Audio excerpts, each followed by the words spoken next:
सभी साथियों को प्यार भरा नमस्कार। मैं आपका दोस्त सुनील कालवा एक बार फिर हाजिर हूं आप सभी के सामने एक नई क्लास लेकर। चित्रकला के इस संपूर्ण निःशुल्क बैच में आज हम पढ़ने वाले हैं प्रमुख कलाकार, जिसमें असित कुमार हलदर, रविंद्रनाथ टैगोर और AR सुगताई को हम देखने वाले हैं। अब हम देखते हैं सबसे पहले असित कुमार हलदर को। असित कुमार हलदर, जिनका जन्म 10 सितंबर 1890 ईस्वी कोलकाता में होता है और इनकी मृत्यु 1964 ईस्वी में होती है। बात करें इनकी शिक्षा की तो 1906 ईस्वी में स्कूल ऑफ आर्ट कोलकाता से इन्होंने शिक्षा ग्रहण की, जहां पर ये अवनींद्रनाथ टैगोर के शिष्य बने। 1906 में कोलकाता में शिक्षा ग्रहण की और शिष्य किसके बने? अवनींद्रनाथ टैगोर के। शिल्पकला इन्होंने सीखी लंदन के वास्तुशिल्पी है ये, थोड़ा देखो, वास्तुशिल्पी लियोनार्ड जेनिंग्स से इन्होंने शिल्पकला सीखी। शिक्षण यानी कौन कौन से कला विद्यालय में इन्होंने पढ़ाया या कहाँ ये प्राचार्य रहे इनकी, तो इन्होंने शिक्षण करवाया 1911 ईस्वी से लेकर 1923 ईस्वी के मध्य ये प्राचार्य रहे थे कला भवन शांति निकेतन में। कला भवन शांति निकेतन में ये प्राचार्य रहते हैं 1911 से 1923 के मध्य। 1924 ईस्वी में ये प्राचार्य बनते हैं स्कूल ऑफ आर्ट जयपुर के। 1924 ईस्वी में प्राचार्य बनते हैं स्कूल ऑफ आर्ट जयपुर में। फिर 1925 से 1945 ईस्वी तक ये प्राचार्य रहते हैं स्कूल ऑफ आर्ट लखनऊ के। तो ये तीन जो विद्यालय थे कला विद्यालय, वहाँ पर ये प्राचार्य पद पर रह चुके हैं, शांति निकेतन, जयपुर और लखनऊ। तो आपसे पूछा जा सकता है निम्न में से कौन सा नहीं है, तो चौथा ऑप्शन को डाल देंगे, है ना। तो ये तीनों को भी याद रखें और क्रम भी थोड़ा याद रख लें। 1911 से 23 तक रहते हैं शांति निकेतन में, 24 में जयपुर जाते हैं और 25 से 45 के मध्य लखनऊ में रहते हैं। तो सबसे पहले शांति निकेतन व्यक्ति सबसे पहले क्या चाहता है? शांति तो चाहता है। तो यानी सबसे पहले उनको कार्यकाल जो शुरुआत होती है शांति निकेतन से, शांति से शुरुआत होती है। फिर जयपुर जाते हैं, जयपुर से लखनऊ आते हैं। तो इस तरह उनका ये कार्यकाल रहता है शिक्षण के दौरान। अब बात करें इनकी प्रतिकृतियों की कि उन्होंने कई जगह जाकर चित्रों की प्रतिकृतियां बनाई है, जिसमें सबसे पहले बात करते हैं अजंता की। 1910 ईस्वी में लेडी हेरिंगम के आमंत्रण पर उन्होंने अजंता की प्रतिलिपियां तैयार किए थे। जोगीमारा जो गुफा है उनकी प्रतिलिपियां तैयार की थी 1914 ईस्वी में पुरातत्व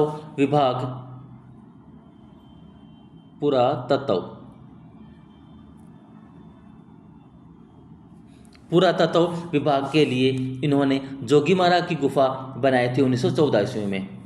फिर बाघ की गुफा की प्रतिलिपि बनाते हैं 1917 से 1921 के मध्य।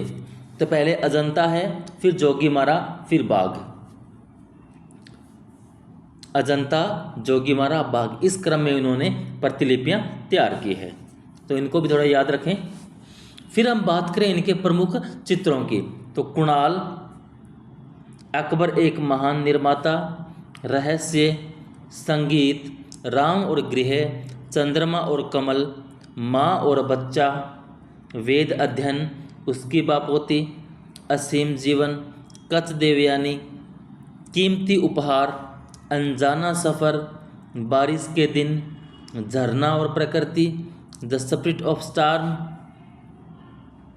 झरने की आत्मा, जंगल की आत्मा, हवा की शक्ति, ऋतुओं का नृत्य, चैतन्य और डाको।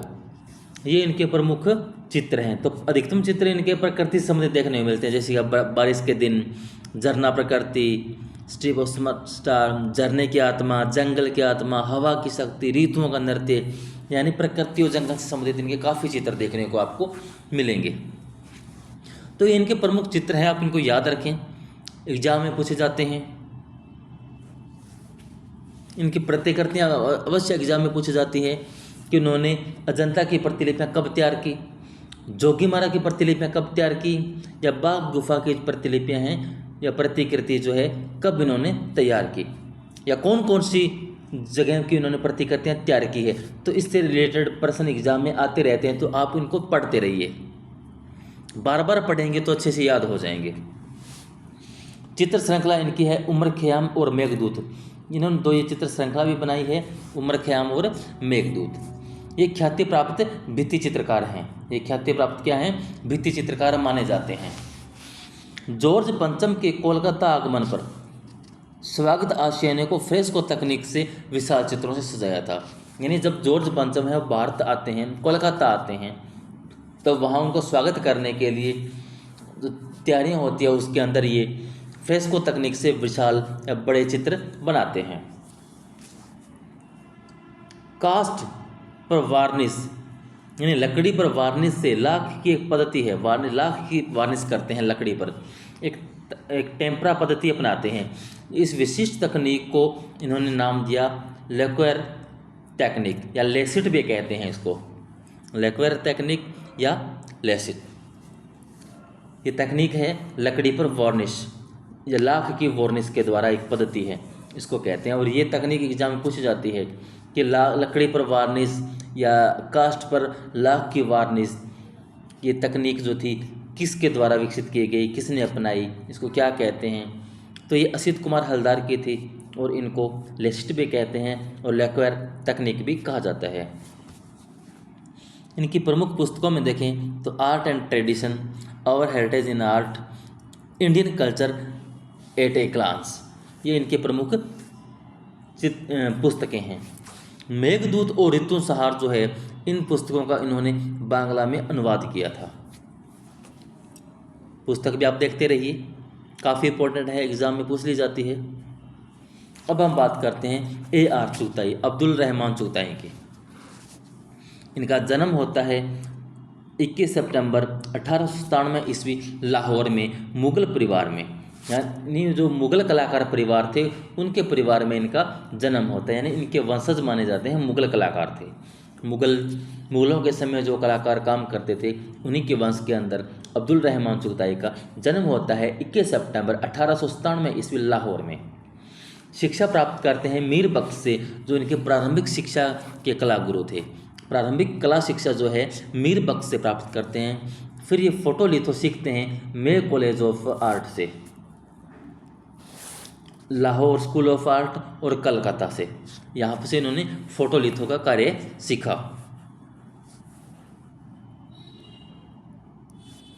ये Mayo college of art Lahore में है और स्कूल ऑफ आर्ट कोलकाता वाला, ये यहाँ से इन्होंने फोटोलिथो का कार्य सीखा। एचिंग और अमलांकन जो पद्धति है इन्होंने यूरोप यात्रा के दौरान सीखी, यानी एचिंग और अमलांकन जो पद्धति का जो कार्य है इन्होंने यूरोप के यात्रा की थी, उस दौरान में ये कार्य वहाँ से सीख के आए।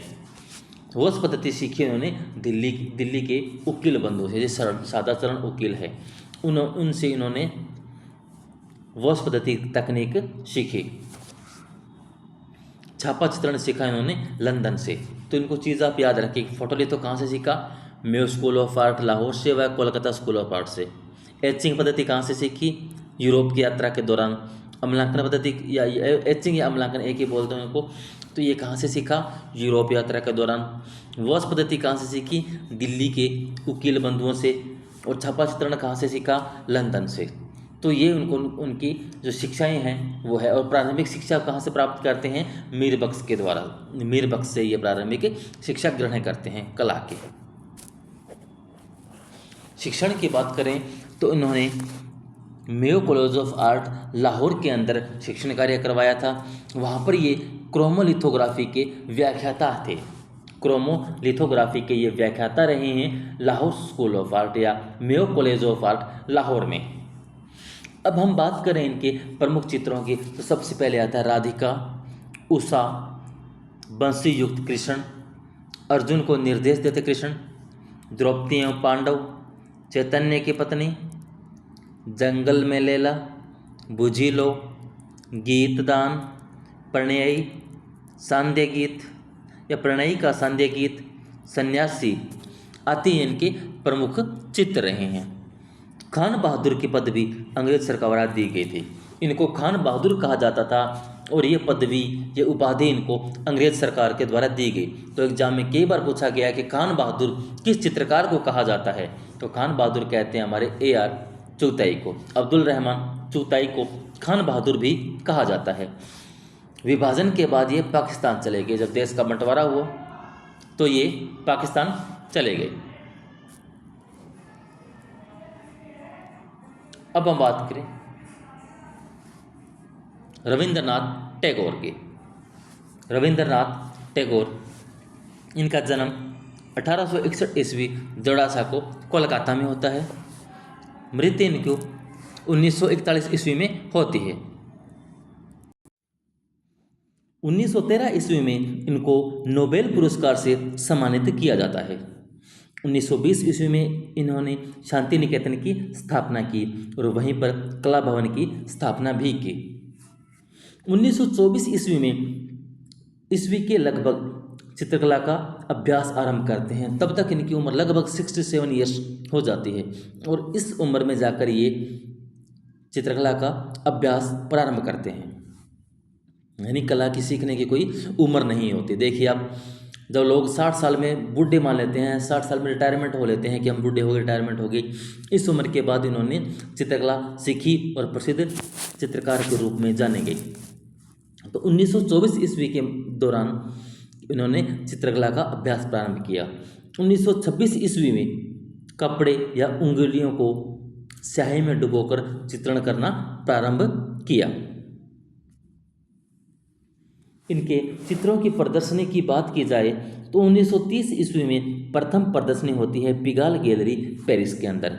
इनकी प्रथम प्रदर्शनी 1930 ईस्वी में होती है, वो भी कहाँ पर, पेरिस की पिगाल गैलरी में। उसके बाद लंदन में, बर्लिन में, न्यूयॉर्क में और मॉस्को में, वहाँ पर भी इनकी विदेशों में कई प्रदर्शनियाँ हो जाती है। उसके बाद 1932 ईस्वी में कोलकाता के अंदर इनकी प्रदर्शनी लगती है। 1933 ईस्वी में मुंबई में ये प्रदर्शनी लगाते हैं और 1940 ईस्वी में यूनेस्को द्वारा आयोजित अंतर्राष्ट्रीय आधुनिक कला प्रदर्शनी में इनके 4 चित्र सम्मिलित होते हैं। तो इनकी काफ़ी प्रदर्शनियाँ लगी है। एग्जाम में प्रदर्शनी संबंधित प्रश्न पूछे जाते हैं, तो आप याद रखें। यानी प्रथम प्रदर्शनी लगती है इनकी 1930 में पिगाल गैलरी पेरिस में, इसे आप जरूर याद रखिएगा। प्रमुख विषय था इनका भारतीय नारी। इंपॉर्टेंट है, एग्जाम में पूछा जाता है कि रविंद्रनाथ टैगोर का चित्रण में प्रमुख विषय क्या था, तो भारतीय नारी। केवल नारी नहीं है, प्रश्न नारी पे पूछे, ऑप्शन में नारी दिया हो सकता है, लेकिन नारी ना होकर भारतीय नारी है। इनके प्रमुख चित्रों के अगर आप देखो तो इसके अंदर मिलते हैं आपको पक्षी, मशीन मैन, चिड़िया, पक्षी युगल, थके हुए यात्री, माँ व बच्चा, सफ़ेद धागे, प्राचीन कानाफसी, ये इनके प्रमुख चित्र हैं। इन्होंने वुडकट व लिनोकट भी अपनाया था। वुडकट व लिनोकट में कुछ समय काम किया था। आनंद कुमार स्वामी ने कहा है उनके चित्रों को not childish but child like बताया है। यानी ये कहते हैं ये जो इनके चित्र हैं वो नॉट चाइल्डिश नहीं है, लेकिन चाइल्ड लाइक है, चाइल्ड की तरह इन्हें पसंद किए जाते हैं। तो ये थे हमारे गुरुदेव रविंद्रनाथ टैगोर, जिनको चित्रकार भी कहा जाता है, और ये उनके प्रमुख चित्र देखे हमने। तो श्री आर्ट एजुकेशन चैनल देखने के लिए आप सभी का बहुत बहुत धन्यवाद। अगर आपको मेरा कंटेंट, मेरे वीडियोस पसंद आ रहे हैं तो प्लीज़ लाइक कीजिए, अपने दोस्तों को शेयर कीजिए, जुड़े रहिए मेरे साथ। और हाँ, बहुत ही जल्द मैं आपके लिए अप्लाइड आर्ट का मैटर लेके आने वाला हूँ, तो जुड़े रहिएगा मेरे साथ। धन्यवाद।